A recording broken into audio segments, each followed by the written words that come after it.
या देवी सर्वभूतेषु मां शक्तिरूपेण संस्थिता नमस्तस्यै नमस्तस्यै नमस्तस्यै नमो नमः ओम दुम दुर्गाय नमः। मित्रों, आज शारदीय नवरात्रि का 6वां दिन है।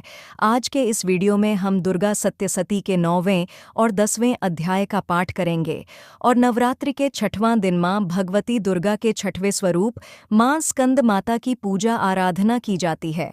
माता दुर्गा हिंदू धर्म की एक प्रमुख देवी हैं, जिन्हें शक्ति, साहस और विजय की प्रतीक माना जाता है।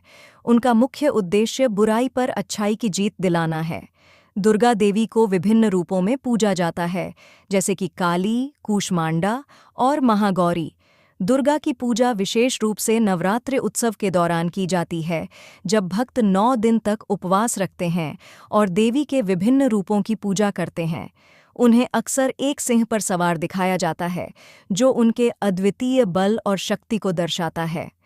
दुर्गा सप्तशती, दुर्गा चालीसा और देवी महात्म्य जैसे ग्रंथों में उनके गुणों और लीलाओं का वर्णन मिलता है। देवी दुर्गा की उपासना से व्यक्ति में साहस, आत्मविश्वास और सामर्थ्य की वृद्धि होती है। अब माँ दुर्गा का ध्यान करके आज के अध्याय का प्रारंभ करते हैं। ओम नमः चंडिका।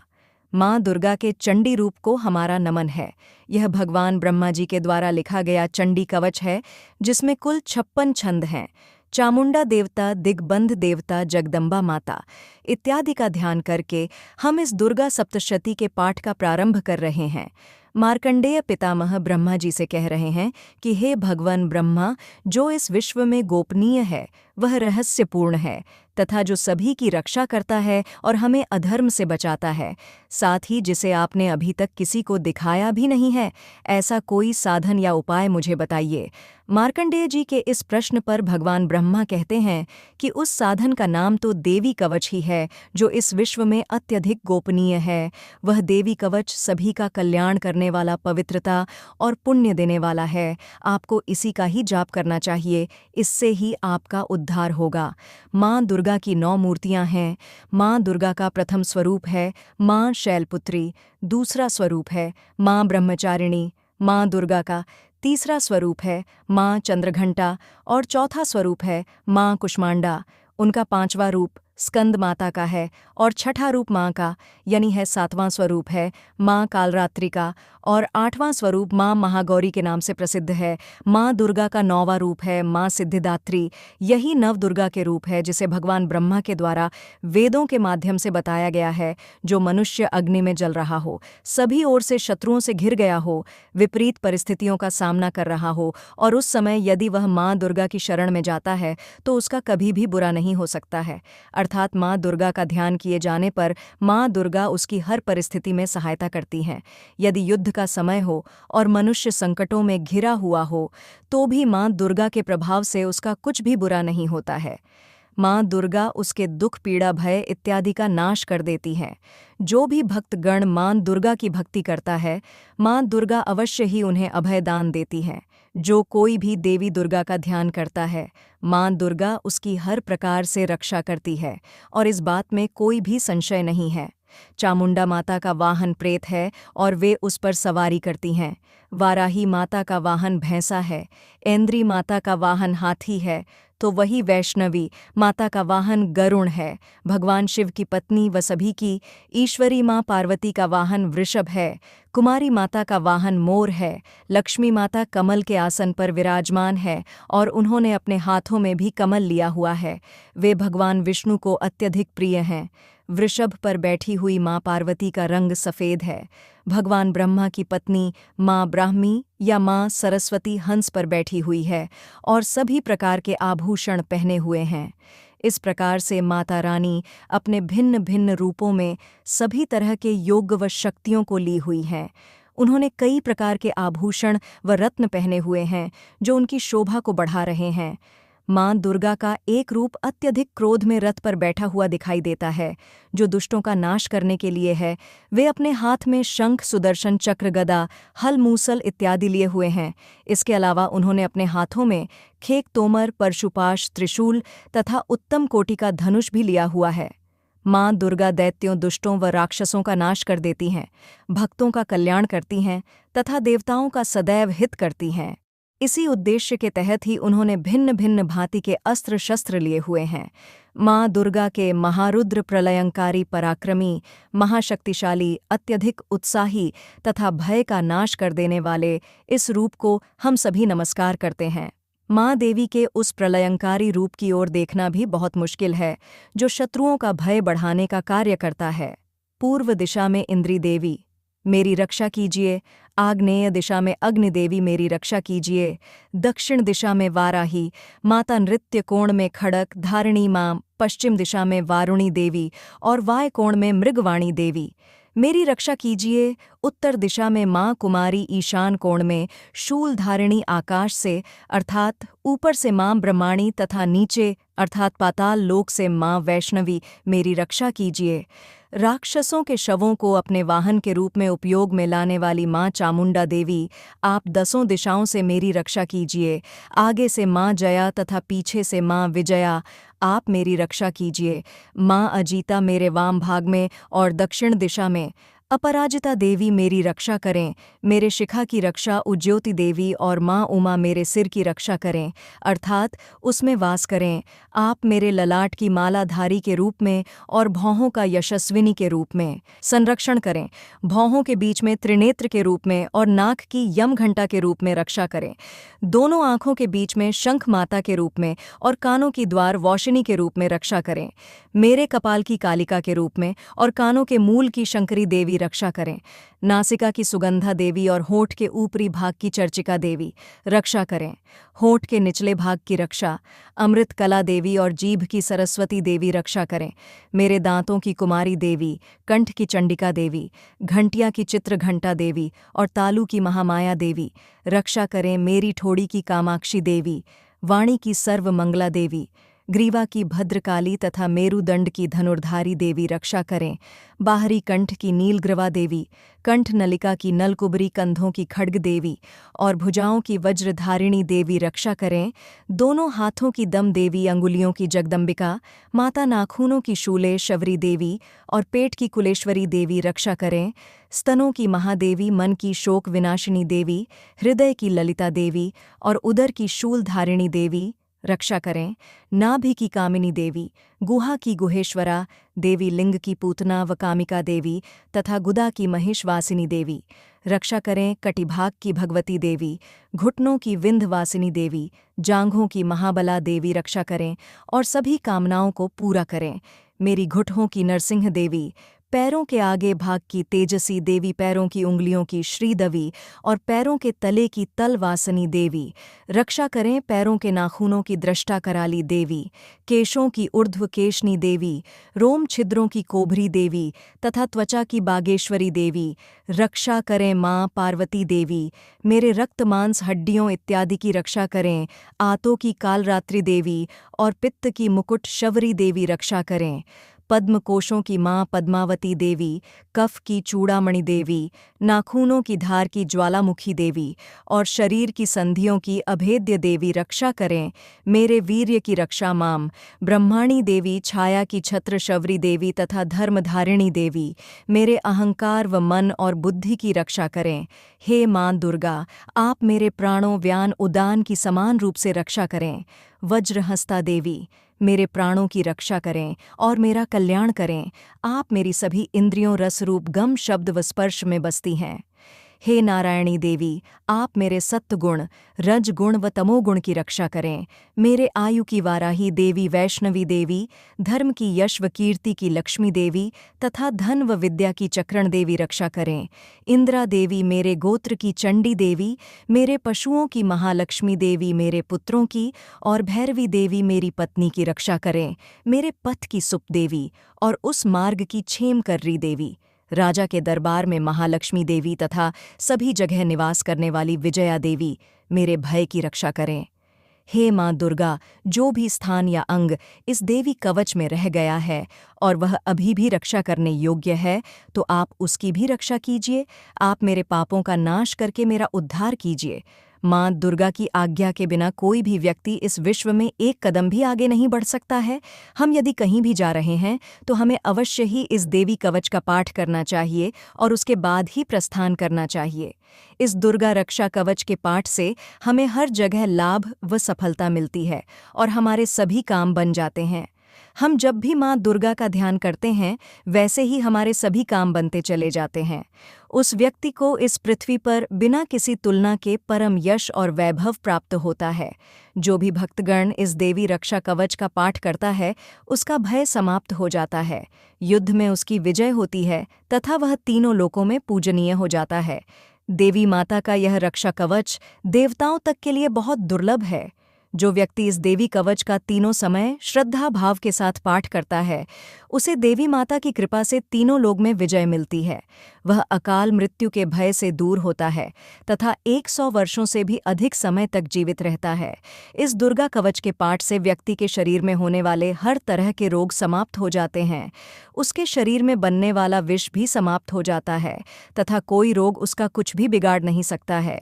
जो भी मनुष्य इस दुर्गा रक्षा कवच को अपने हृदय में धारण कर लेता है उस पर इस पृथ्वी पर होने वाले सभी तरह के अभिचारण मंत्र तंत्र का प्रभाव समाप्त हो जाता है। सभी तरह की डाकिनी शाकिनी अंतरिक्ष में रहने वाले अति शक्तिशाली व भयंकर डाकिन भूत पिशाच यक्ष गंधर्व राक्षस ब्रह्म राक्षस वेताल कुष्मांडा भैरव इत्यादि सभी तरह की नकारात्मक शक्तियों के प्रभाव इस दुर्गा कवच के माध्यम से समाप्त हो जाते हैं। इस रक्षा कवच का पाठ करने वाला व्यक्ति राजा से सम्मान प्राप्त करता है और उसकी सुख संपत्ति में वृद्धि होती है। जो भी व्यक्ति इस देवी कवच का पाठ करता है उसका हर जगह यश बढ़ ही जाता है और जो भी इस कवच का 7 बार जाप करता है उसका वंश इस पृथ्वी के अंत तक रहता है। इसके पश्चात जब उसकी मृत्यु हो जाती है तब वह मां दुर्गा के आशीर्वाद से परम स्थान को प्राप्त करता है, जो देवताओं को भी अत्यंत दुर्लभ है। उसे महामाया का प्रसाद मिलता है और उसकी मुक्ति हो जाती है। वह मां दुर्गा के आशीर्वाद से सुंदर रूप को धारण करता है और भगवान शिव के समान आनंद प्राप्त करता है। और अब पूरे भक्तिभाव से मां दुर्गा का ध्यान करके अर्गला स्तोत्र का पाठ करते हैं। ओम नमः चंडिका मां चंडिका देवी को नमस्कार है। मार्कंडेय जी कहते हैं, जयंती अर्थात सबसे उत्कृष्ट एवं विजयशालिनी मंगला अर्थात अपने भक्तों के जन्म मरण आदि संसार बंधन को दूर करने वाली मोक्षदायिनी मंगलदायी देवी काली अर्थात प्रलय काल में संपूर्ण सृष्टि को अपना ग्रास बना लेने वाली देवी भद्रकाली अर्थात अपने भक्तों के लिए ही भद्र अथवा मंगल स्वीकार करने वाली कपालिनी अर्थात हाथ में कपाल तथा गले में मुंडमाला धारण करने वाली दुर्गा अर्थात कर्म एवं उपासना स्वरूप दुसाध्य साधन से प्राप्त होने वाली क्षमा अर्थात अत्यंत करुणामय स्वभाव होने के कारण अपने भक्तों के सारे अपराध क्षमा करने वाली शिवा अर्थात सबका कल्याण करने वाली धात्री अर्थात संपूर्ण प्रपंच को धार करने वाली स्वाहा अर्थात स्वाहा रूप से यज्ञ भाग ग्रहण करके देवता का पोषण करने वाली और स्वधा अर्थात श्रद्धा रूप से श्राद्ध और तर्पण को स्वीकार करके पितरों का पोषण करने वाली इन नामों से प्रसिद्ध है जगदम्बिके। तुम्हें मेरा नमस्कार है हे देवी चामुंडे। तुम्हारी जय हो संपूर्ण प्राणियों की पीड़ा हरने वाली देवी। तुम्हारी जय हो सब में व्याप्त रहने वाली देवी। तुम्हारी जय हो हे कालरात्रि। तुम्हें नमस्कार है मधु और कैटम को मारने वाली तथा ब्रह्मा जी को वरदान देने वाली देवी। तुम्हें नमस्कार है। तुम मुझे रूप दो, जय दो, यश दो और काम क्रोध आदि शत्रुओं का नाश करो। महिषासुर का नाश करने वाली तथा भक्तों को सुख देने वाली हे देवी, तुम्हें नमस्कार है। तुम रूप दो, जय दो, यश दो और काम क्रोध आदि शत्रुओं का नाश करो। रक्त बीज का वध और चंड मुंड का विनाश करने वाली हे देवी, तुम रूप दो, जय दो, यश दो और काम क्रोध आदि शत्रुओं का नाश करो। शुंभ और निशुंभ तथा धूम लोचन का मर्दन करने वाली हे देवी, तुम रूप दो, जय दो, यश दो और काम क्रोध आदि शत्रुओं का नाश करो। सबके द्वारा वंदित युगल चरणों वाली तथा संपूर्ण सौभाग्य प्रदान करने वाली हे देवी, तुम रूप दो, जय दो, यश दो और काम क्रोध आदि शत्रुओं का नाश करो। हे देवी, तुम्हारे रूप और चरित्र अचिंत्य हैं। तुम समस्त शत्रुओं का विनाश करने वाली हो। तुम रूप दो, जय दो, यश दो और काम क्रोध आदि शत्रुओं का नाश करो। पापों को दूर करने वाली, हे चंडी के जो भक्तिपूर्वक तुम्हारे चरणों में सर्वदा मस्तक झुकाते हैं, उन्हें रूप दो, जय दो, यश दो और उनके काम क्रोध आदि शत्रुओं का नाश करो। रोगों का नाश करने वाली, हे डिके, जो भक्तिपूर्वक तुम्हारी स्तुति करते हैं, उन्हें रूप दो, जय दो, यश दो और उनके काम क्रोध आदि शत्रुओं का नाश करो। हे डिके, इस संसार में जो भक्तिपूर्वक तुम्हारी पूजा करते हैं, उन्हें रूप दो, जय दो, यश दो और उनके काम क्रोध आदि शत्रुओं का नाश करो। मुझे सौभाग्य और आरोग्य दो, परम सुख दो, रूप दो, जय दो, यश दो और मेरे काम क्रोध आदि शत्रुओं का नाश करो। जो मुझसे द्वेष रखते हो, उनका नाश और मेरे बल की वृद्धि करो। रूप दो, जय दो, यश दो और मेरे काम क्रोध आदि शत्रुओं का नाश करो। हे देवी, मेरा कल्याण करो, मुझे उत्तम संपत्ति प्रदान करो। रूप दो, जय दो, यश दो और मेरे काम क्रोध आदि शत्रुओं का नाश करो। हे अंबिके, देवता और असुर दोनों ही अपने माथे के मुकुट की मणियों को तुम्हारे चरणों पर घिसते रहते हैं।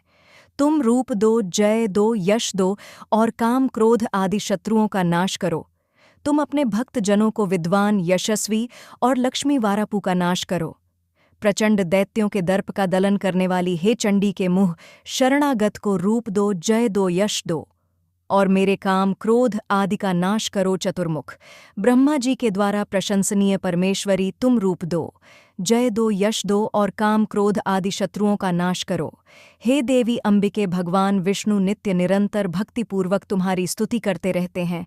तुम रूप दो, जय दो, यश दो और काम क्रोध आदि शत्रुओं का नाश करो। हिमालय कन्या पार्वती के पति महादेव जी के द्वारा प्रशंसक, दो, जय दो, यश दो और काम क्रोध आदि शत्रुओं का नाश करो। सच्ची पति इंद्र के द्वारा सद्भाव से पूजित होने वाली, हे परमेश्वरी, तुम रूप दो, जय दो, यश दो और काम क्रोध आदि शत्रुओं का नाश करो। प्रचंड भुज दंड वाले दैत्यों का घमंड चूर करने वाली, हे देवी, तुम रूप दो, जय दो, यश दो और काम क्रोध आदि शत्रुओं का नाश करो। हे देवी अंबिके, तुम अपने भक्तजनों को सदा असीम आनंद प्रदान करती रहती हो। मुझे रूप दो, जय दो, यश दो और मेरे काम क्रोध आदि शत्रुओं का नाश करो। मन की इच्छा के अनुसार चलने वाली मनोहर पत्नी प्रदान करो, जो दुर्गम संसार सागर से तारने वाली तथा उत्तम कुल में उत्पन्न हुई हो। जो मनुष्य इस अर्गला स्तोत्र का पाठ करके सप्त सती रूपी महास्तोत्र का पाठ करता है, वह सप्त सती की जप संख्या से मिलने वाले श्रेष्ठ फल को प्राप्त होता है। साथ ही वह प्रचुर संपत्ति भी प्राप्त कर लेता है।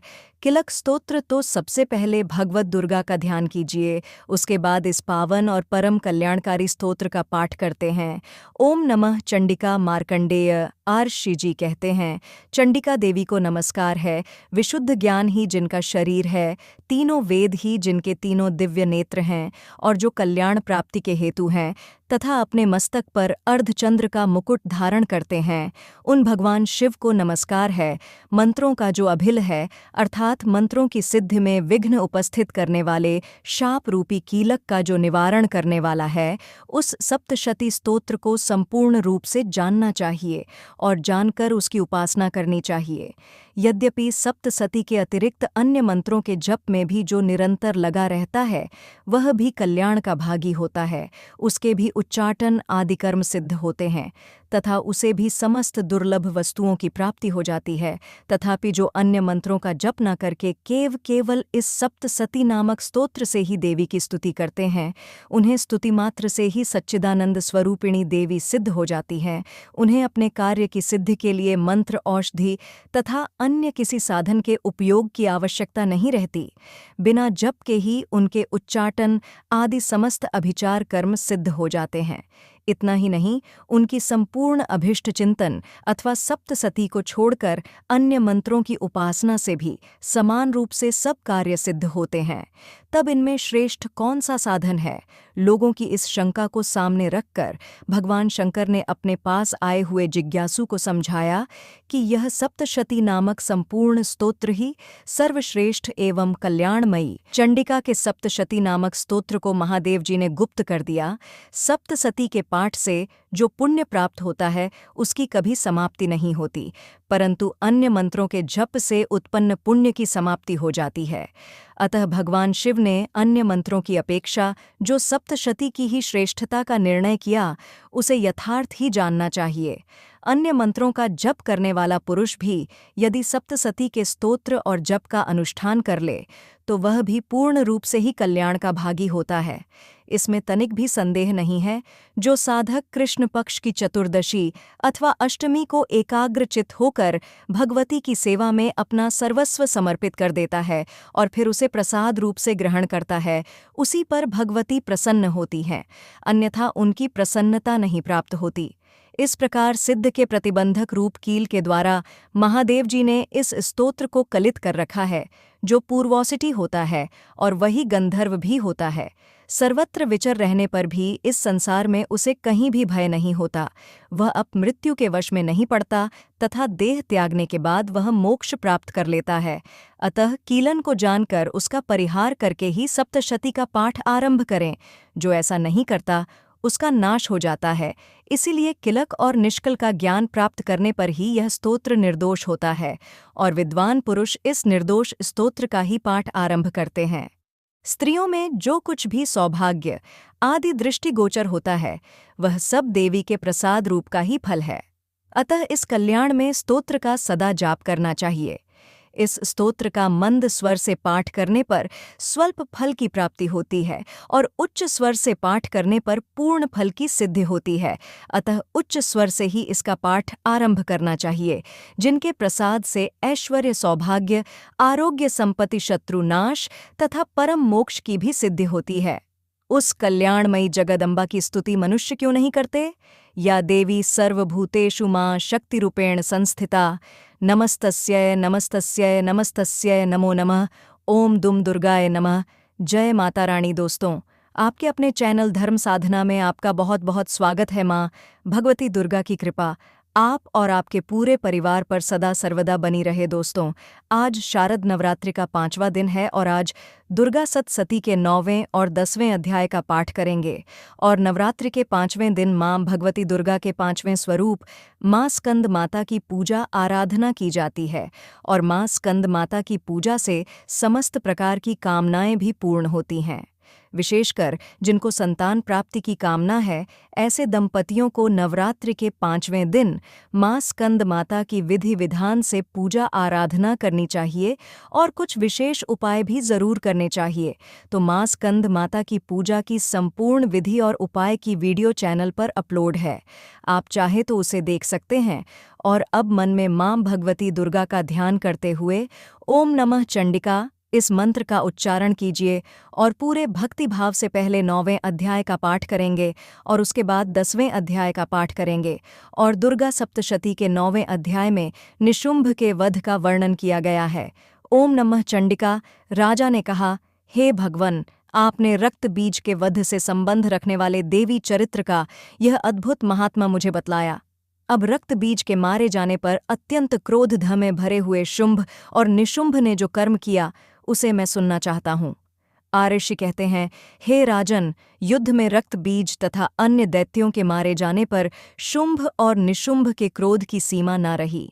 अपनी विशाल सेना इस प्रकार मारी जाती देखकर निशुंभ अमरस में भरकर देवी की ओर दौड़ा। उसके साथ असुरों की प्रधान सेना थी। उसके आगे पीछे तथा पार्श्व भाग में बड़े बड़े असुर थे, जो क्रोध से ओंठ चबाते हुए देवी को मार डालने के लिए आए। और महापराक्रमी शुंभ भी अपनी सेना के साथ मातृगणों से युद्ध करके क्रोधवश चंडिका को मारने के लिए आ पहुंचा। तब देवी के साथ शुंभ और निशुंभ का घोर संग्राम छिड़ गया। वे दोनों दैत्य मेघों की भांति बाणों की भयंकर वृष्टि कर रहे थे। उन दोनों के चलाए हुए बाणों को चंडिका ने अपने बाणों के समूह से तुरंत काट डाला और शस्त्र समूहों की वर्षा करके उन दोनों दैत्यपतियों के अंगों में भी चोट पहुंचाई। निशुंभ ने तीखी तलवार और चमकती हुई ढाल लेकर देवी के श्रेष्ठ वाहन सिंह के मस्तक पर प्रहार किया। अपने वाहन को चोट पहुंचने पर देवी ने छुरपी श्रेष्ठ तलवार तुरंत ही काट डाली और उसकी ढाल को भी, जिसमें 8 चांद जड़े थे, खंड खंड कर दिया। ढाल और तलवार के कट जाने पर उस असुर ने शक्ति चलाई, किंतु सामने आने पर देवी ने चक्र से उसके भी 2 टुकड़े कर दिए। अब तो निशुंभ क्रोध से जल उठा और उस दानव ने देवी को मारने के लिए शूल उठाया, किंतु देवी ने समीप आने पर उसे भी मुक्के से मारकर चूर्ण कर दिया। तब उसने गदा उठाकर देवी के ऊपर चलाई, परंतु वह भी देवी के त्रिशूल से कटकर भस्म हो गई। तदनंतर दैत्यराज निशुंभ को फरसा हाथ में लेकर आते देखकर देवी ने बाण समूहों से घायल कर धरती पर सुला दिया। उस भयंकर पराक्रमी भाई निशुंभ के धराशायी हो जाने पर शुंभ को बड़ा क्रोध हुआ और अंबिका का वध करने के लिए वह आगे बढ़ा। रथ पर बैठे बैठे ही उत्तम युद्ध से सुशोभित अपनी बड़ी बड़ी 8 अनुपम भुजाओं से समूचे आकाश को ठक्कर वह अद्भुत शोभा पाने लगा। उसे आते देखकर देवी ने शंख बजाया और धनुष की प्रत्यंचा का भी अत्यंत दुसा शब्द किया। साथ ही अपने घंटे के शब्द से, जो समस्त दैत्य सैनिकों का तेज नष्ट करने वाला था, संपूर्ण दिशाओं को व्याप्त कर दिया। तदनंतर सिंह ने भी अपनी दहाड़ से, जिसे सुनकर बड़े बड़े गजराजों का महान मद चूर हो जाता था, आकाश पृथ्वी और 10 दिशाओं को गूंजा दिया। फिर काली ने आकाश में उछलकर अपने दोनों हाथों से पृथ्वी पर आघात किया। उससे ऐसा भयंकर शब्द हुआ जिससे पहले के सभी शब्द शांत हो गए। तत्पश्चात शिव पृथ्वी पर गिरा दिया। देवी के शूल की धार से घायल होने पर उसके प्राण पखेरु उड़ गए और वह समुद्रों, द्वीपों तथा पर्वतों सहित समूची पृथ्वी को कंपा आता हुआ पृथ्वी पर गिर पड़ा। तदनंतर उस दुरात्मा के मारे जाने पर संपूर्ण जगत प्रसन्न एवं पूर्ण स्वस्थ हो गया तथा आकाश स्वच्छ दिखाई देने लगा। पहले जो उत्पात सूचक मेघ और उल्कापात होते थे, वे सब शांत हो गए तथा उस दैत्य के मारे जाने पर नदियां भी ठीक मार्ग से बहने लगीं। उस समय शुंभ की मृत्यु के बाद संपूर्ण देवताओं का हृदय हर्ष से भर गया और गंधर्वगण मधुर गीत गाने लगे। दूसरे गंधर्व बाजे बजाने लगे और अप्सराएं नाचने लगीं। पवित्र वायु बहने लगी। सूर्य की प्रभा उत्तम हो गई। अग्निशामक शब्द शांत हो गए। ओम नमः चंडिका। इस प्रकार श्री मार्कंडे पुराण में सावर्ण मनम की कथा के अंतर्गत देवी महात्म्य में शुंभवध नामक 10वां अध्याय पूरा हुआ। और अब आप सुनेंगे माँ स्कंद माता की आरती। ओम जय माँ स्कंद माता मैया, जय माँ स्कंद माता परम सुखदाई मैया, तुमसे सुख आता मैया, जय माँ स्कंद माता शक्ति स्वरूपा माता, मोक्ष भक्त पावे मैया, मोक्ष भक्त पावे, द्वार तिहारे आवे, खाली नहीं जावे मैया, जय माँ स्कंद माता चार भुजाधारी माँ, हस्त कमल सोहे मैया के हस्त कमल सोहे, स्कंद संग में विराजे छवि अति मन मोहे मैया, जय स्कंद माता। पंचम नवरात्रि में ध्यान भक्त धरे मैया का, ध्यान भक्त धरे मन वांछित फल पावे, कष्ट माँ दूर करें मैया, जय माँ स्कंद माता। रूप निराला है, माँ का जन गुणगान करें मैया, का जन गुणगान करें, कर दो कृपा हे मैया, तुम्हारे द्वार खड़े मैया, जय माँ स्कंद माता।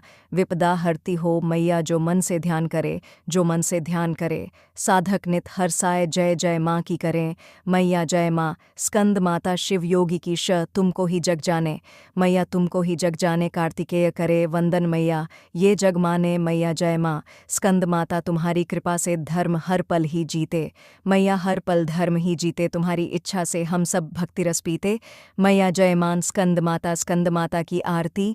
जो मन से गाए भक्तों, जो मन से गाए भव बंधन से छूटे, नित सुख वो पाए मैया, जय माँ स्कंद माता। ओम जय माँ स्कंद माता मैया, जय माँ स्कंद माता परम सुखदाई मैया, तुमसे है सुख आता मैया, जय माँ स्कंद माता। माँ की आरती करने के बाद क्षमा प्रार्थना जरूर करनी चाहिए, तो दोनों हाथ जोड़कर माँ से क्षमा प्रार्थना करते हैं। हे परमेश्वरी, मेरे द्वारा दिन रात बहुत से अपराध होते रहते हैं, मुझे अपना दास समझकर मेरे उन अपराधों को आप कृपापूर्वक क्षमा करिए। हे परमेश्वरी, मैं आवाहन करना नहीं जानता, विसर्जन करना भी नहीं जानता तथा पूजा करने का ढंग भी नहीं जानता।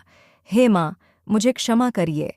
हे देवी सुरेश्वरी, मैंने जो मंत्रहीन अर्थात न मंत्रों को जानता हूँ, क्रियाहीन अर्थात न क्रियाओं को जानता हूँ और भक्तिहीन अर्थात न भक्ति के प्रकार जानता हूँ, तो मैंने जो मंत्रहीन, क्रियाहीन और भक्तिहीन पूजन किया है, वह सब आपकी कृपा से पूरे हो। सैकड़ों अपराध करने के बाद भी जो आपकी शरण में आके जगदम्बा कहकर पुकारता है, उसे वह गति प्राप्त होती है, जो ब्रह्मा आदि देवताओं के लिए भी पाना आसान नहीं है। हे जगदम्बिके, मैं अपराधी हूँ, किंतु आपकी शरण में आया हूँ, इस समय दया का पात्र हूँ, आप जैसा चाहे वैसा करें। हे देवी, परमेश्वरी अज्ञानवश भूल से या बुद्धिभ्रष्ट होने के कारण मैंने जो भी न्यूनता या अधिकता कर दी हो वह सब क्षमा करें और प्रसन्न हो।